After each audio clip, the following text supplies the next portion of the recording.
A Comissão Europeia apresentou na quarta-feira a nova proposta para a redução de emissões de CO2 até 2040, recorrendo a créditos de carbono.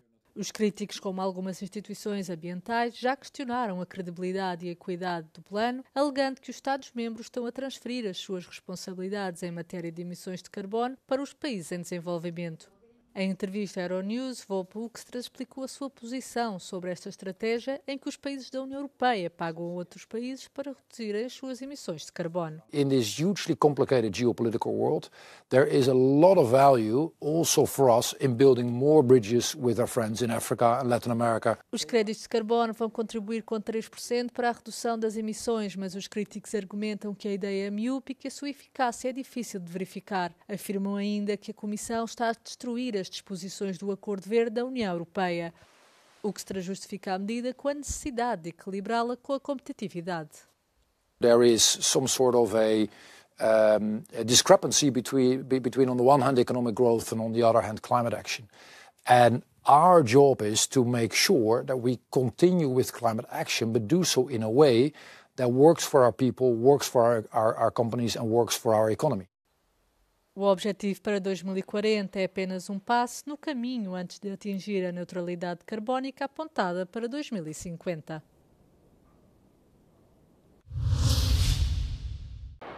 É uma nova meta ambiental da União Europeia, reduzir as emissões de dióxido de carbono em 90% até 2040, em comparação com os valores de 1990.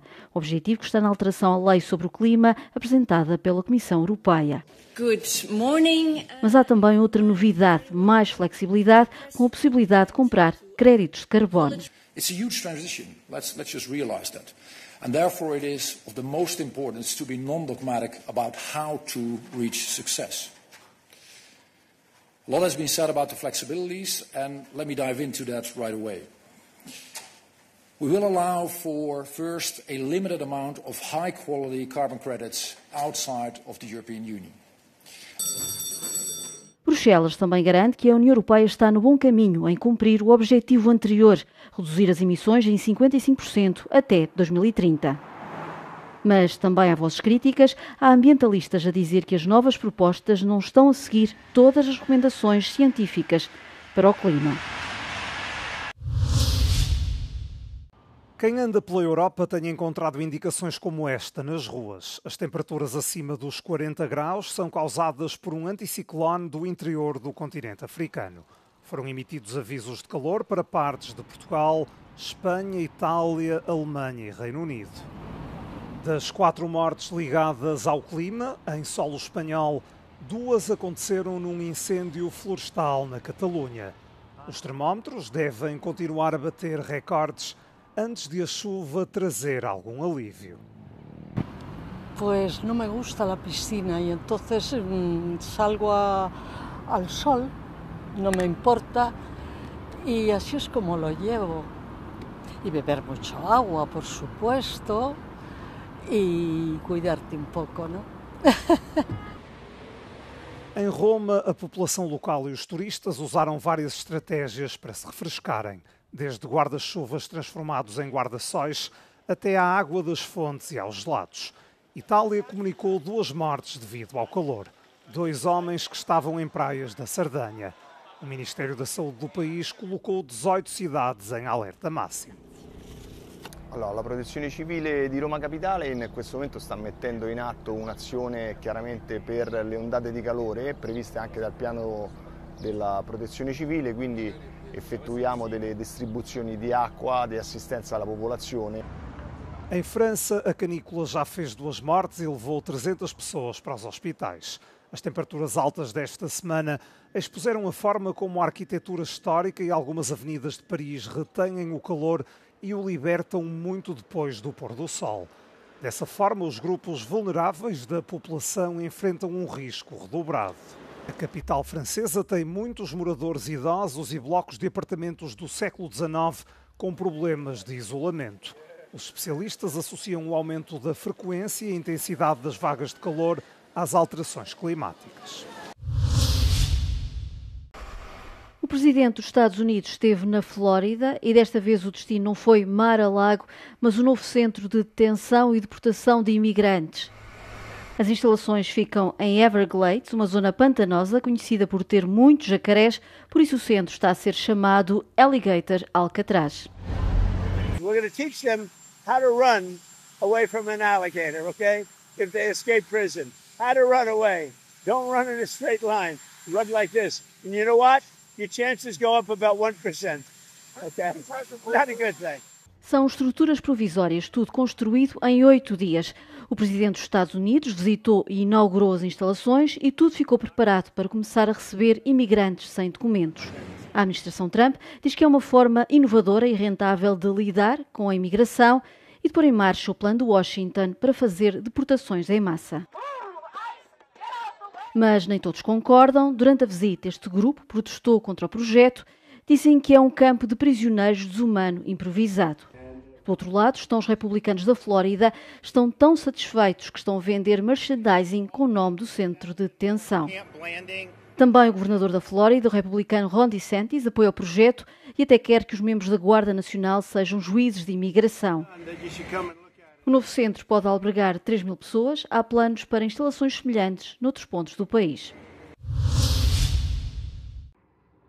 O Senado aprovou na terça-feira o controverso projeto de lei fiscal de Donald Trump. O pacote de redução de impostos e de cortes na despesa conseguiu ultrapassar a oposição dos democratas e a resistência de alguns senadores republicanos, apesar de ter sido aprovado com o voto de desempate de J.D. Vance, depois de a Câmara Alta do Congresso norte-americano ter ficado num impasse. On this vote, the yeas are 50, the nays are 50. The Senate being evenly divided, the Vice President votes in the affirmative. The bill as amended is passed. O presidente dos Estados Unidos quer cortar cerca de 1,2 bilhões de dólares, em grande parte no Medicaid e vales de alimentação, o que os democratas e vários legisladores republicanos consideraram alarmante. Os democratas no Senado dizem que os cortes colocam milhões de pessoas em risco de perderem os cuidados de saúde à custa dos interesses de bilionários. Because of this bill, tens of millions will lose health insurance. Millions of jobs will disappear. People will get sick and die. Kids will go hungry, and the debt will explode to levels we have never seen. All so that the billionaires and corporate special interests get a permanent tax break.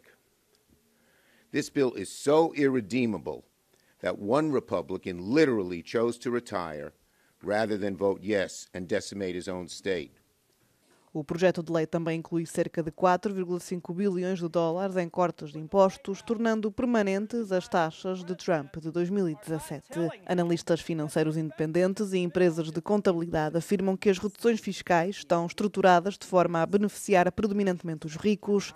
Mais de 1/3 das reduções beneficiaria as famílias que geram um rendimento de cerca de $500 milhão por ano. O pacote regressa agora à Câmara dos Representantes, onde o presidente Mike Johnson tentará obter as aprovações finais de forma a enviar o documento a Trump antes do prazo inicialmente estipulado de 4 de julho.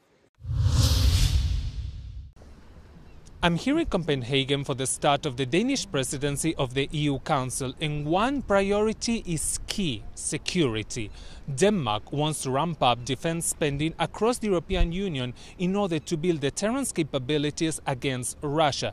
This, they say, needs to be done by 2030 at the very latest.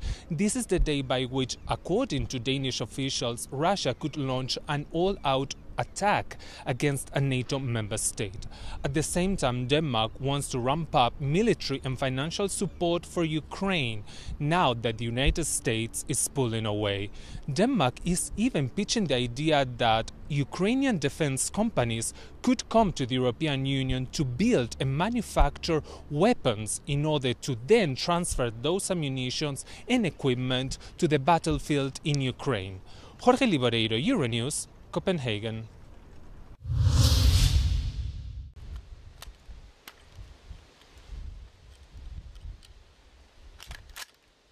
As mulheres dinamarquesas podem agora ser convocadas para um período de serviço militar obrigatório. A Dinamarca tornou-se no mais recente país do norte da Europa a adotar o serviço militar obrigatório com inclusão de género.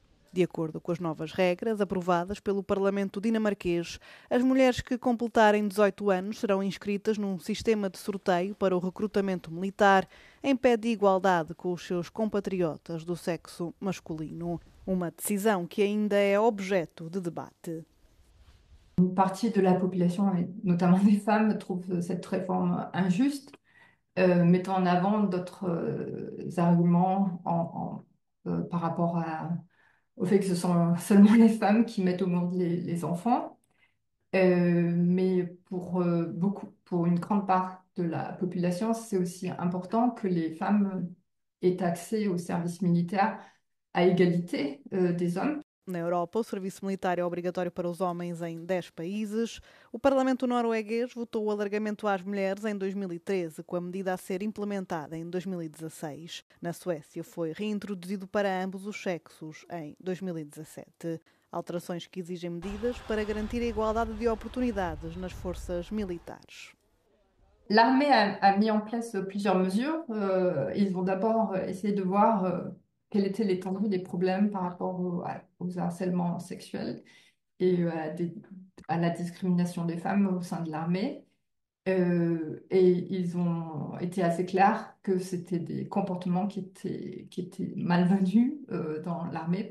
Na Letónia e Lituânia também se levantaram vozes a favor do serviço militar universal.